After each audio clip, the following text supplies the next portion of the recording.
Chapter 10 of our book is called The Cross. And in this chapter, the High King of Heaven sent His only Son to earth to die for the rebellious race. Now let me say that again.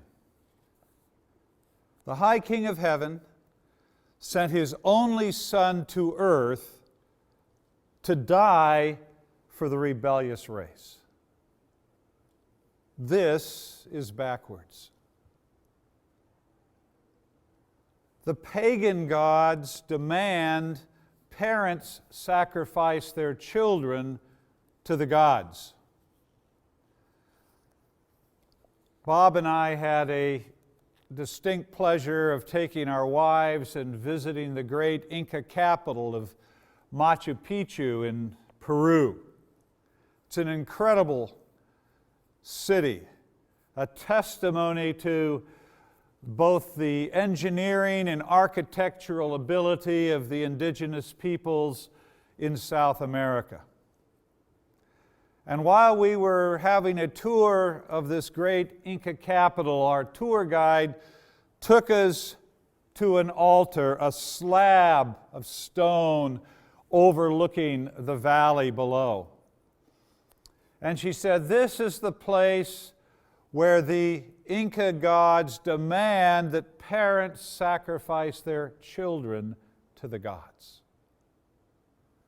So you are to sacrifice your strongest son or your most beautiful daughter." We all know from the Old Testament the god Molech demanded child sacrifice. Throughout history, the pagan gods have demanded the sacrifice of children to the gods. In our own generation, we serve and worship a pagan god. This god is called the god of convenience. And we bow at the altar of convenience and sacrifice over 1 million babies every year in the United States alone before they're born. Because it's not convenient to have a child at this point in my life. So it's not just the ancient Incas. The modern world has its pagan gods that demand the sacrifice of children as well.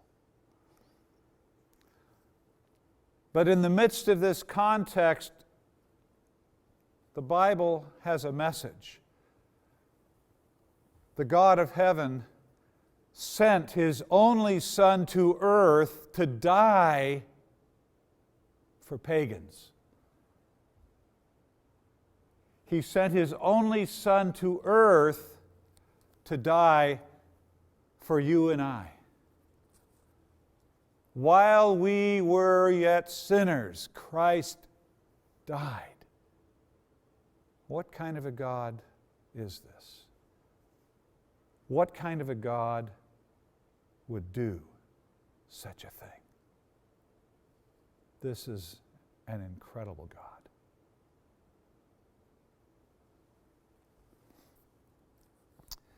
Jesus came and He lived a perfect life. Why a perfect life? Because God demands perfection. And you and I are sinners. We cannot provide that perfect life. Jesus came and lived a perfect life in my name, for me, so that the righteousness of God becomes my righteousness. In the ledger, in the accounting book, the righteousness of God becomes my righteousness. I remember when I was much younger, I was buying a car, and every month I had to go to the bank to make a car payment. And this particular day, I went in with my car payment and went to the teller, and she brought up my account, and She said, "Well, Mr. Miller, your account's been paid off." And I thought, my account has been paid off. I just bought the car a few months ago and I've only made a few payments. No, Mr. Miller, it's been paid off. And all of a sudden I realized that God made the payment for me. Jesus lived the perfect life for me. And then the lady put some things in and said, "Oh, Mr. Miller, I'm sorry. It really hasn't been paid off." But I took in that moment, I understood something profound about what Christ has done. He lived a perfect life in my name. And then He died the death that I deserved. He died on the cross, the death that I deserved. This is the good news. Christ lived for me, and He died for me. After His death, they took His body off the cross and they put it in a tomb. And is that the end of chapter 10? No. If it were the end of the chapter, it would be the end of the story. But at the end of the chapter, Christ rose from the dead. And all history was transformed. Up until this moment in history, death always won. If you died, it was over. You were dead. Christ conquering death, Christ rising from the dead, marked a turning point, an epic turning point in all of human history. Death lost, life won, and history will never be the same. In our churches, we have a time of celebration of the resurrection of Christ, and it is a worthy thing to celebrate, but I think there's times where we put the resurrection in this religious holiday mode. But the early church understood the reality of the resurrection in a way that we do not. Rodney Starks, in his book, The Rise of Christianity, asks the question, if there's no God and there's no miracles, how do we explain the most profound sociological movement of all times, the rise of Christianity? So he was a sociologist that wanted to study this phenomenon. And he gave a number of illustrations of what the early church was like. And one of them, I remember, he talked about the plagues that swept through Europe. Plagues that killed hundreds of thousands of people. And at the time of the Roman society in Europe, for the Romans, cruelty was a virtue. If you've seen the movie The Passion of the Christ, or if you've seen the movie The Gladiators, you've seen Rome in all her glory. Cruelty was a virtue, and for the Romans, compassion was a vice. Compassion was seen as weakness. If you were compassionate, you were weak.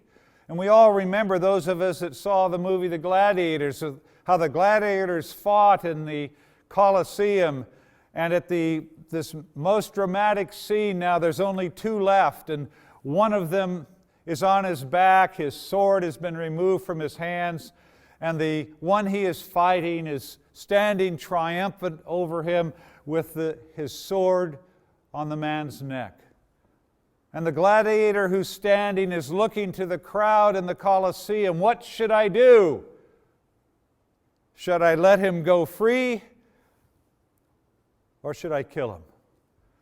And you know what happened. All the crowd said, kill him, do it, do the deed. Why? Because Rome was cruel. Cruelty was a virtue. compassion in Roman society was a vice. But society begins to change when a small band of men and women worship a God of compassion. And they began to live compassionately in the midst of a cruel society. And think of what that means and how that could cost. But for us today, we need to think on these things because this is what God is calling for us in our day, in our generation. So they were called to live compassionately where compassion was seen as weakness and in a society that was utterly cruel. And God used the lives of these Christians to demonstrate His love in this broken society.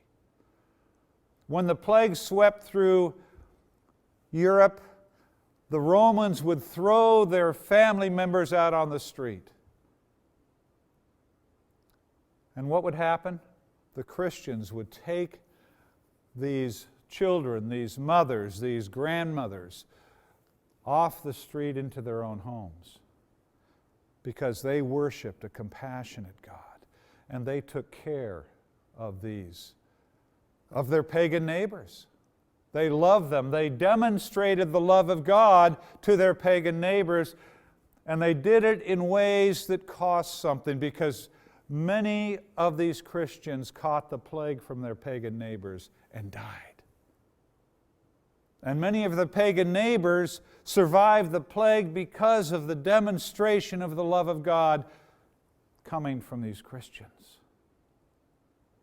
And when the plague was over, many of the pagans came to Christ while those who cared for them were buried. How could these Christians do this? Because they understood the resurrection. It wasn't just a religious holiday. They understood that when Christ conquered death, all of history was transformed.